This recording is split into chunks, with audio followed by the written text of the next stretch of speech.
A jemi të respektuar si minoritet rom në institucionet e Kosovës? Të dashur miq, mirëdita. Sot do të shqyrtoj një temë pak tjetër se temat e deri tashme që jemi mësuar. Eksakt do të flas për respektimin apo jo respektimin e minoritetit rom në institucionet e Kosovës nga përfaqësuesit atyre institucioneve. Mendoj se kjo temë është aktuale edhe te minoritetet e tjerë dhe koha është që mos të mbyllim gojën kur kemi situata që duhet të reagojmë. Sot do t'ju informoj me ngjarje që jo vetëm përfaqësues të institucioneve, por edhe përfaqësues tanë legjitim nuk marrin asnjë hap për përmirësimin e situatës. Atëherë duhet ne si gazetar apo individ të veprojmë e ata ta ruajnë karikën. Të dashur miq, përveç shumë rasteve tjera, unë do të marr vetëm 2 raste ku përdoret racizmi dhe nacionalizmi haptas që përfaqësuesit tanë legal në Kosovë nuk reagojnë. Ju e dini që në mes Facebookut ka imlemruar se komuna e Mamushës i rrafshoi një pjesë të varrezave rom ku janë varrosur vetëm komuniteti rom, ashkali egjiptian, me qëllim që të largohen roman nga komuna e Mamushës, duke arsyetuar se aty do të ndërtojnë një xhami. Natyrisht se i njoftuam të gjithë aktivistët dhe përfaqësuesit rom në Kosovë, por asnjëri nuk reagoi. Çka është më e keqja, edhe mjetet e informimit nuk reaguan. Letrat e dërguam deputetit rom të atëhershëm zotëri Alben Kinolli, Radio Televizionit Kosovës në gjuhën rome, zëri i romëve ashkalive egjiptiase në Kosovë, pastaj pas zgjedhjeve deputeti i ri zotni Erxhan Galushi, zëvendësministri i kulturës zotri Senur Veshall, pastaj zëvendësministri i ri i kulturës zotri Sulejman Ershani, le të gjithë OEQ në Kosovë, por asnjëri jo vetëm që nuk reaguan, por as përgjigje nuk kthejnë. Këtu të merr s'mund të duroja. Atëherë si gazetar dhe individ nisa vetë reagimet. Së pari dërgova letër Bikut, sepse dëshirohet të ndërtohet xhami mbi varrezat e romave që edhe me fe është ndaluar të rrafshohen varrezat që ende përdoren, por Biku nuk reagoi. Atëherë dërgova letër avokatit të popullit, Ministria e Mjedisit, Planifikimit Hapësinor dhe Infrastruktur dhe Ministrit të Pushtetit Lokal. Avokati i popullit merr parasysh dhe nis bashkëpunimin me Ministrinë e Pushtetit Lokal, por shkon një vit nuk ndodh asgjë. Askush nuk shkoi në Mamush me shikju vendin për çka flitet. Pas disa vërejtjeve nga Ministria e Pushtetit Lokal, pasi që Mamusha nuk lishoi pej, Ministria e Pushtetit Lokal e dërgon lëndën në gjyq. Pasi që kaluan vite, nuk dul asnjë vendim e as Mamusha nuk lishoi pe, atëherë u detyrova që të kërkoj ndihmë nga krerët e Kosovës. Dërgova letër kryetarës së Kosovës zonjusha Vjosa Osmani, kryetarit të kuvendit zotri Glavuk Konjusa, ministrit të Kosovës zotri Albert Kurti, por asnjëri nuk reaguan e as u përgjigjen. Pasi që edhe këta nuk reaguan, atëherë kërkova ndihmë nga Parlamenti Evropian, nga parlamentari rom Romeo Franz, dhe Romeo Franz reagon menjëherë dhe kërkon përgjigje nga zotri Albin Kurti. Zotri Albin Kurtit kontakton komunën e Mamushës dhe kërkon përgjigje. Kryetari i Mamushës zotri Abdul Hadi Krasniq, përndryshe nxënësi im, shkruan përgjigje se në Mamush nuk ka racizëm dhe se kryetari i pushtetit lokal me kryetarin e partisë turke kanë vizituar dhe kanë thënë se s'ka racizëm dhe s'ka mur që e ndan varrezat. Dhe se lënda gjendet në gjyq dhe pritet vendimi e pastaj të reagojmë. Atëherë reagova ashpër zotri Albert Krasniqit, duke dërguar foto të vendit, si doket aktualisht vendi i varrezave, por mendimi i zotri Krasniqit nuk ndryshoi. Kërkova nga zotri Albert Krasniqit të më dërgoj ankesën që kanë dërguar në gjyq, por nuk më dërgoi. Ankesa e kërkova sepse unë si inisius kam drejt të marr në kopje e asaj ankesës. Në qoftë se një ankesë nuk është shkruar se vendi ka qenë Vareza, vendimi nuk do të tregojë realitetin sepse vendimet mirën sipas fakteve të dhëna. Nuk mora letër, por çka është më e keqja, as këshilltarja e zotri Albert Krasniqit, që ishte me urdhër të ministrit të udhëheqjet lind, zonjusha Hysnie Berisha, përndryshe një pesha ime, nuk reagon dhe deri tash kaluan mbi 2 vite dhe s'ka asnjë përgjigje, a varrezat e rafshuara kanë mbetur jashtë parcelës së varrezave, të ndarë me mur dhe askush nuk gëzon as të pastroj. Në qoftë se përfaqësuesit tanë nuk reagojnë në këto raste, atëherë kanë përfaqësojnë aty.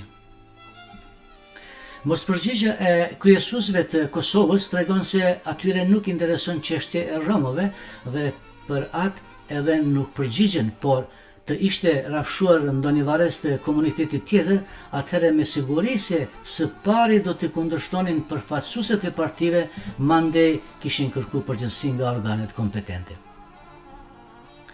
Rasti i dytë është që universitetet në Kosovë nuk përgjigjen kërkesave me vite dhe që i dërguam letra të përkujtimit.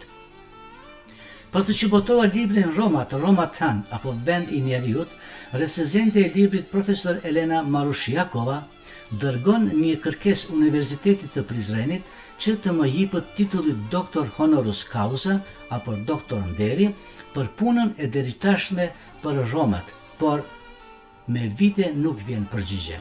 Atë letër dërguam edhe universitetet tjera në Kosovë, por edhe ata nuk morën përgjigje. Pastaj letrën e dërguam Ministrisë së Arsimit Arbëria Gavci, por edhe ajo nuk reagoi. Pasi që ishte emëru rektori i ri Universitetit të Prizrenit, Ukshin Hoti, atëherë përvuam edhe me rektorin e ri dhe vizituam Universitetin e Prizrenit Ukshin Hoti me kryetarin e partisë rome Dega në Prizren, Blerim Aldo, dhe e njoftuam si rektorin ashtu edhe 2 profesor tjerë kryesor të universitetit dhe shpjeguam për vlerën e këtij titulli për romat e Kosovës dhe më gjërë. U pritëm shumë mirë dhe biseduam haptas. Si që informuam, na thanë se duhet me binë senatin e universitetit që janë mbi 20 antar, sepse senati vendos për këtë titull. Tu informojmë edhe juve se çfarë vlerë ka ky titull për romat e Kosovës. Në Kosovë kemi shumë shoqata rome, disa media të informimit, përkthime që bëhen nga gjuha shqipe në romisht dhe anasjetas, pasi që komuna e Prizrenit ka njohur gjuhën rome si gjuhë zyrtare në përdorim në komunën e Prizrenit, atëherë të gjithë dokumentat duhet të përkthehen në gjuhën rome dhe të shkruhen me një gjuhë standarde rome. Pastaj shkollimi i nxënësve rom në gjuhën anëtare si ajo fakultative, por edhe më vonë gjithë shkollimi si të tjerat në gjuhën rome. Pasi që unë jam i vetmi rom hulumtues deri tash nga Kosova, si për gjuhën dhe kulturën rome, ashtu edhe historinë e romëve, atëherë të gjithë këta duhet të mësohen me një gjuhë standarde korrekte.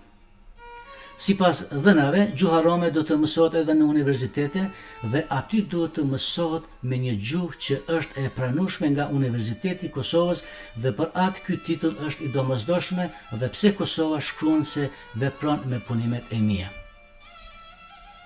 Në universitete duhet të mësohet gjuha, kultura dhe historia rome me autor rom kosovar e jo me të huaj që deri tash kanë bërë shumë gabime dhe janë të papranueshme për romat e Kosovës. Gjithashtu, ky titull ja mbyll derën e tjerëve që të përzihen në mësimin e gjuhës rome në Kosovë. Pasi që kërkesën e dërguam pas një kohë të shkurt, morëm përgjigje negative se unë nuk i plotësoj kushtet bazuar në nënin 186 dhe 187 të statusit të Universitetit Ukshin Hoti në Prizren. Së pari i faleminderoj që për një kohë të shkurt mora përgjigje dhe këtu tregohet funksionimi i universitetit. Sa për përgjigje negative, të shohim se çka kërkojnë këta 2 nëna që nuk i plotësoj. Nëni 186 jep titull e nderit të universitetit. Në një është universiteti undan titull e nderit personave të merituara, Dhe në 2, Senati do të nxjerrë rregullore të veçanta për procedurën e vendimarrjes në përzgjedhjen e titujve të nderit. Ndërsa nëni 187 thot në 1, tituj doktor nderi apo doktor honoris causa jepet për në 1, arritje të madhe në fushën e shkencës dhe artit, dhe në 2, kontribut i rëndësishëm në zhvillimin e marrëdhënieve njerëzore në mbështetjen dhe konsoliderimin e paqes. Nëni 186 thot se ndan tituj e nderit personave të merituara. Julius, një person që harton alfabetin e një populli, shkruan abetaren e parë për atë popull, shkruan matematikën e parë për atë popull, standardizon gjuhën e atij popullit, shkruan historinë dhe kulturën e atij popullit, personi që shkruan fjalorin në 5 gjuhë për të lehtësuar integrimin e popullit dhe për të mësuar gjuhë tjera, personi që i ka botuar libra për një popull për herë të parë në histori që mund të mësohen gjuha, kultura, historia e tjerë prej klasës fillestare deri në universitet, dhe personi që i ka bërë mbi 190 video në YouTube të dedikuara për një popull me përmbajtje gjithëpërfshirëse. A s'është ky person i merituar për këtë titull? Por këtu më shkoi mendja mos flitet në këtë nën vetëm për kosovarët shqiptar apo për të gjithë shtetasit e saj. Nëse është për të gjithë shtetasit e Kosovës, atëherë më lejoni që të mendoj që këtu diçka s'është në rregull. Natyrisht, jo me nënin, por me ata që vendosin më ketë nën, do të thot 186.2.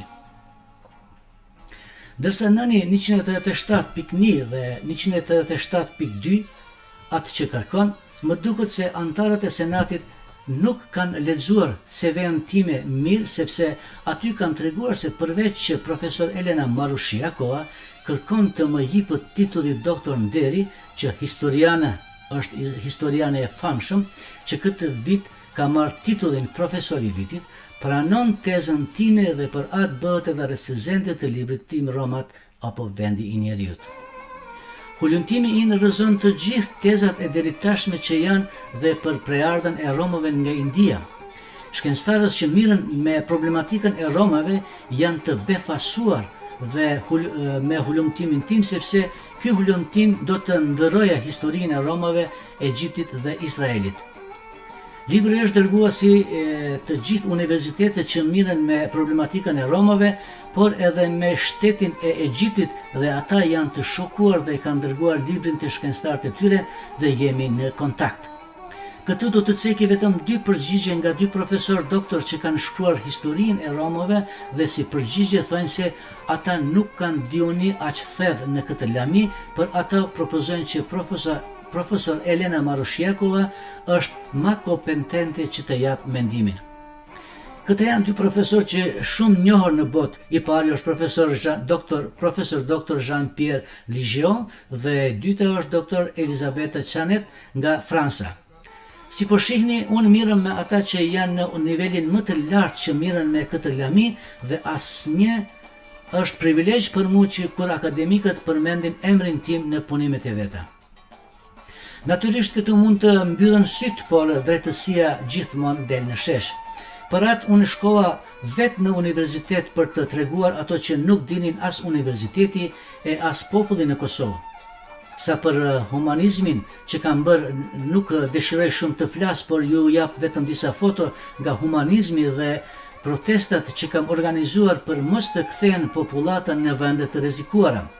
Mos të flas për 6 vite që kam përkthyer për kosovarët në Danimark në 5 gjuhë dhe kam hapur shkollat e para në qendrat e azyl kërkuesve në Danimark për të gjithë popullit pa dallim gjuhë dhe ngjyrë. Kam hapur qendër kulturore romove, radio dhe televizor në gjuhën rome parën herë në historinë e një shteti e tjerë, por më duket se për antarët të Senatit këto nuk kanë vlerë, sepse aktiviteti që bëhet për romat nuk vlerësohet. Pa marrë parasysh se ata çka mendojnë, unë do të vazhdoj edhe më tepër vullnet do të kryej obligimet e mia për popullatën. Vetëm më vjen keq që një popull si Kosova, cila e din se çka është kur kërkohet ndihma nga mazhoranca e nuk e merr atë, atëherë mos të kërkojnë edhe ata ndihmë nga tjerët sepse nuk meritoni. Mos harroni, nuk duhet të jemi egoist, duhet të ndihmojmë për të marrë ndihmë, por natyrisht si gjithmonë thënia e njerëzve i ngiu si a din hallin e të unëtit. Kur në botë akademikët flasin që të më jepet çmimin Nobel për kontributin tim në shkencë, Kosova apo një universitet i Kosovës nuk shet të rrugës të jep një titull nderi për një shtetas të saj. Pak si qesharake, apo? Si përfundim dëshiroj që më këtë video t'ju qeli syt sepse të tjerët i mbyllin syt kur ne jemi në pyetje, por edhe përfaqësues tan duke mos rrezikuar karikat e veta përveç që i mbyllin syt, ata mbyllin edhe gojen. Kësaj përfaqësues do të ishte mirë që mos të zgjedhim në zgjedhjet të tjera sepse nuk ja vlen me humb kohë me ta. Neve na duhet në njerëz që kërkojnë që të përmbahen rregullave të punës sepse një person që dërgon një kërkesë, atij duhet një përgjigje pa marrë parasysh pozitiv apo negativ dhe të ndjekin procedurat e mëtejme. Sipas mendimit tim, shembulli i parë është ai që të gjithë kanë mbyllur syt për rasizmin, por presin vendimin e gjyqit dhe atëherë mund të komentojmë më gjerë. Kurse të shembulli i dytë, shihet qartë se askush nga senati i universitetit apo shumica nuk vlerësojnë punën tim realisht, që puna ime duhet hulumtimi im ka bërë shkencëtarët në punimin e veta akademike për romat përmenden me emrin tim. Me këtë miq të dashur përfundoj këtë video informuese dhe jam i bindur se kësaj raste ka mira në Kosovë ashtu edhe në shtete të tjera, që duhet të shpalosim si ata që vinë nga shumica, por edhe ata që vinë nga komuniteti ynë. Të kërkojsh të drejtën tënde s'mund ta ndal askush, por edhe kjo duhet me rregullat e shtetit, sepse shteti ka rregulla të mira, por individet nuk i plotësojnë ato për çka janë të bekuara. Ju përshëndes duke i dëshiruar në jetë më të mirë në të ardhmen.